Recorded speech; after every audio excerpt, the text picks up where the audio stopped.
Welcome to Pushing Up Lilies. I'm your host, Julie Mattson.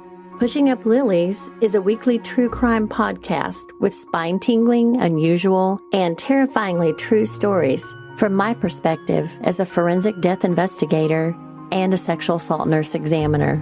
Do I have some stories for you? Are you ready? Hey y'all, we're into another week here, and I tell you what, the weather in Texas has been amazing. I think it was like 80-something degrees yesterday. It's so weird here though, because like in the mornings it'll be chilly, and then in the afternoon you're like literally shedding layers. It's a little bit crazy, but we love it. I love Texas. I know I complain about the heat, but I don't think you can really beat it. It's like we really don't have very harsh winters, and if you can withstand the heat a little bit, you'll be fine. Have a little story for y'all this week about a hairdresser. And I know we all love our hairdressers, and I have so many amazing friends that are hairdressers. This story actually happened in Florida. And this is the story of Joleen Rebecca Cummings. I don't know if y'all have heard about her, but she was a 34-year-old single mother of 3. She worked as a hairstylist at a local salon in Yulee, Florida. And this happened back in May of 2018. So Jolene and her daughter's father separated, and then Jolene moved to Jacksonville with her daughter, and she decided she wanted to go to cosmetology school. We all know how hard this is when you're a single mom and you're trying to go to school and raise a child. I know that I was a single mom for years, and I actually talked to my kids about it a lot because, now that I've been a nurse for 30 years and I have a career and I have retirement, I like to let them know that it wasn't always that way. And I feel like when they were children, they never really knew the struggles that I was going through. When I divorced my first husband, I decided to go to nursing school. And so I moved to Gainesville, and I worked part-time as a dental assistant at first, and then later I waited tables, but I started nursing school at North Central Texas College. They have associate's degree program in Gainesville, Texas here. Shout out to my old school. I have a lot of friends who went there, and I met a lot of good nursing friends from that experience. I went to school there, and my daughter and I lived in government apartments. My water bill was paid for me. My electric bill was paid for me, and I got food stamps. And I would go, I don't know if y'all remember Piggly Wiggly, but I would go to Piggly Wiggly late at night, right before they closed, and buy my groceries with my food stamps so that no one would see me. I didn't want to run into anybody I knew. I thought that would be so embarrassing for someone to see me at the register with my food stamps. I mean, that's not true, and I know that now. It's for people who need help, not necessarily long term. But I didn't plan on using them forever. It wasn't always easy, and I think that that's important for your kids to know that, you have had struggles and that it hasn't always been sunshine and roses and lollipops or whatever it is they say. I just want my kids to know that when they do struggle, there will be brighter days, like things get better. I guess that's the lesson that I was kind of trying to teach them by letting them know that there were hardships. And, moms going to school, we feel guilty, especially if we're single. We're not spending enough time with our children. But then in the back of our heads, we're like, hey, I'm doing this for them so they can have a better future, so I can provide for them. We're really pulled so many different directions. And I know a lot of moms out there are going through that struggle now. And I mean, I'm just here to tell you, it does get better. It seems terrible at the time when you're going through it, but it does. And so a lot of moms, I mean, it's just rough when you're trying to go to college, but why you're doing it. Your end goal is to help better the life of your child, or even if you don't have children, just better your life so that you can do the things you want to do and be happy. But basically, that's what Joleen did. After she split up with her daughter's dad, she moved to Jacksonville with this dream of going to cosmetology school. She met Jason Cummings in 2012, and then they got married pretty quickly after they met. The newlyweds had 2 sons in a fairly quick succession. After she finished school, Joleen got a job at Tangle's Hair Salon in Yulee. And again, this is in Florida. And sometimes it's hard right out of school to find a good job. I know that being in the med spa business, I've met a lot of people who are trying to break out into that world, whether it be esthetician or cosmetologist or massage therapist. It's just hard. It's really difficult to start your own business because not only do you get out of school with 0 clientele, you also have the expense of rent wherever you're at, and then you have the expense of buying all the equipment you need to function, which is a lot when you sit down and add it all up. Starting your own business is hard, and so anyway, Joleen got this job at Tangle's. She had a great career. And I know how fun it is, like being in the salon biz myself. I know, like when you have people coming in, it's just fun to visit and talk. It's almost like it's not work. She had a great career, but unfortunately, she started having some marital problems with her husband, Jason. And then the pair decided mutually to separate. And then they filed for divorce in 2017. On May 13th of 2018, this was Joleen's birthday and Mother's Day. Joleen was going to meet Jason, her ex, and get the kids from him. But she didn't show up. She didn't show up at the meeting place. And so a missing persons report was filed. It was very odd for her to not come and get her children like she was supposed to. And you can imagine with it being Mother's Day and her birthday that she would have wanted to spend time with them. But when she didn't arrive and stopped answering her phone, Jason knew something was wrong, so he filed this missing persons report. Now, the 34-year-old was last seen leaving work at 5 p.m. the day before, so on May 12th, again 2018. When she left work that day, she was never seen again. Police believe that she was murdered and that her body was dismembered and disposed of because, again, she's never been seen again. Now, that evening on May 12th at around 5, she had the task of cleaning the salon before she left. She was with a new employee named Jennifer Seibert. And of course, as investigations go, the police were given Jennifer's address and phone number because it was presumed that Jennifer had been the last one to see her. Now, police also looked into Joleen's former husband, who was going through a contentious divorce settlement with her. So you have to look at the husband, the ex-husband, the future ex-husband. You have to always rule that person out. We all know that. So news reports stated that Jason was in a bitter argument with Joleen when he showed up unannounced at her house on Chapel Road in Hilliard on May 9th. 3 days prior, I guess, there was a report that the two had had some form of argument. The incident report claimed that at the time of their argument, he wanted to stay over at her house, and Joleen turned him down. And so he started kind of slamming things around and causing a bit of a problem. I guess that's probably from somebody that she had talked to about it is where they got that information. Jason was arrested on May 15th on an outstanding warrant for a probation violation. However, he was cleared as a suspect in Joleen's disappearance. But we all know, you always got to question them. When officers contacted Jennifer, she actually refused to be involved with law enforcement. And the reason for that was she said that she had an ex-boyfriend who was a stalker and she didn't want him to find her.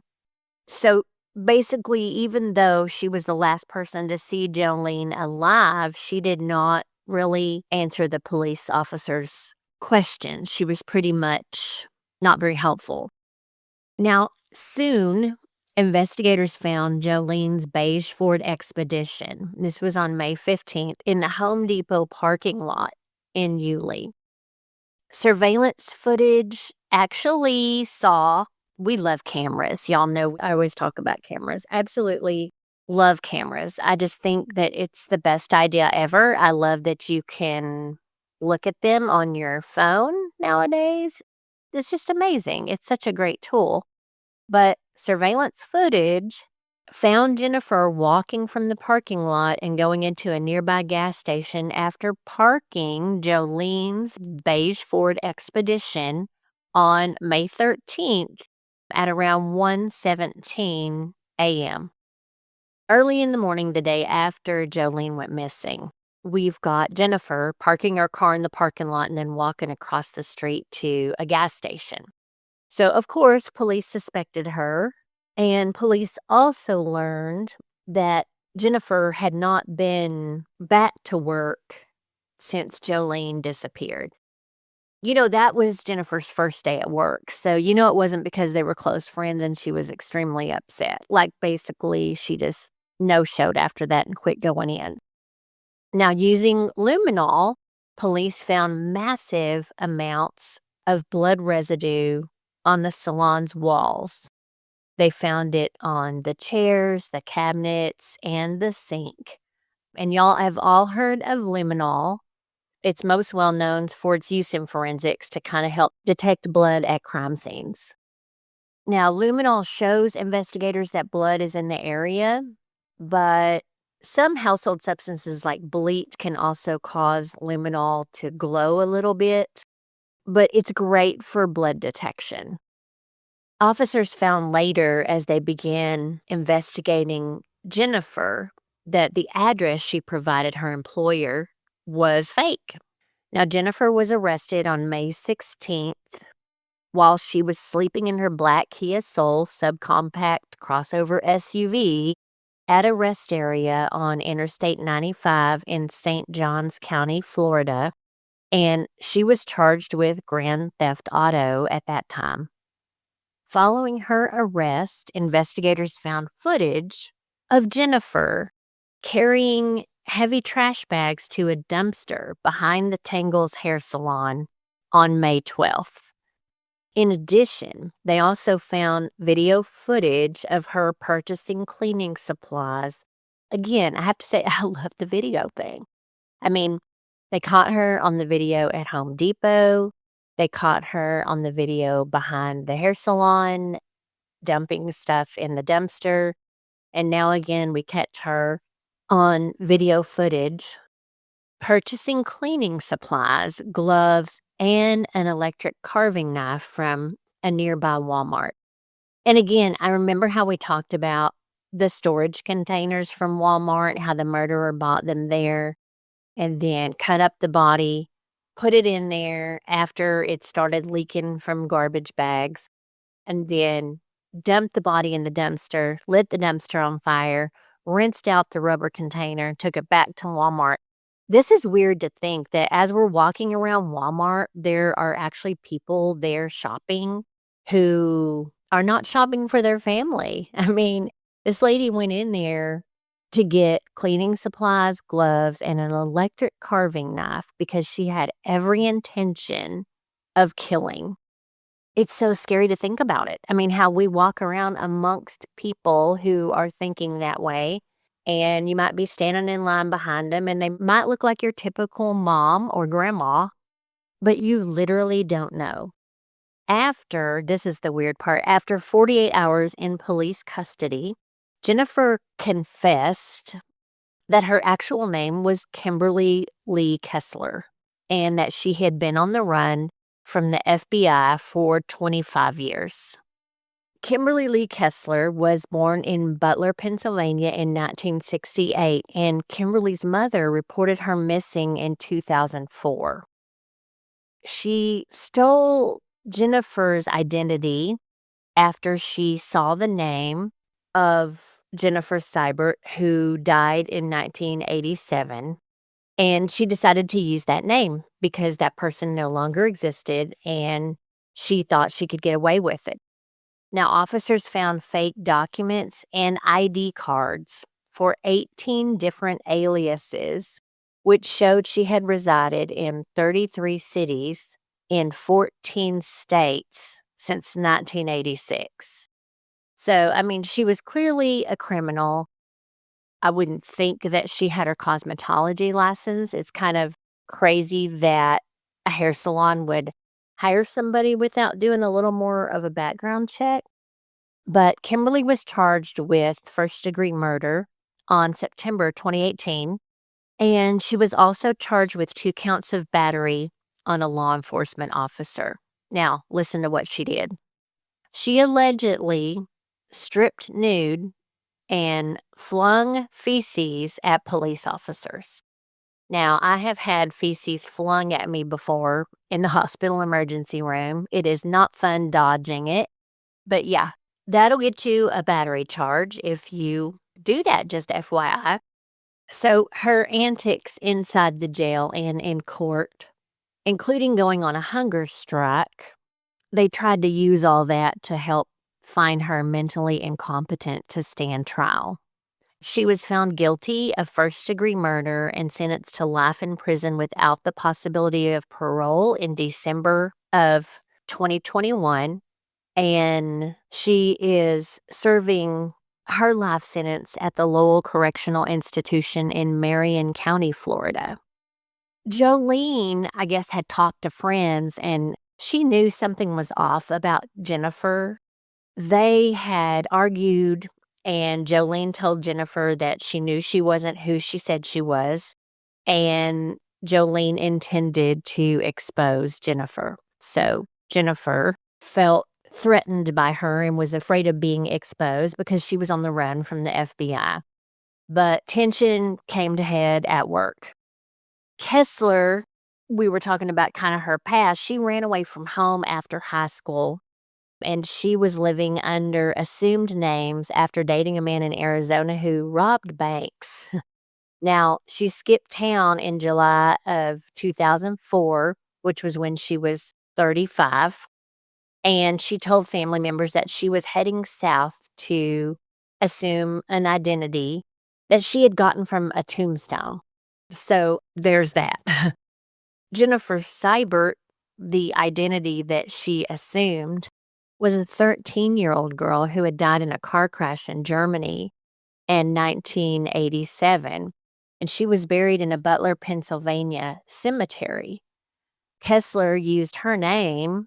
When she saw that she was deceased, she got the name off of the tombstone in the cemetery and decided to take on that identity and, quote unquote, go missing.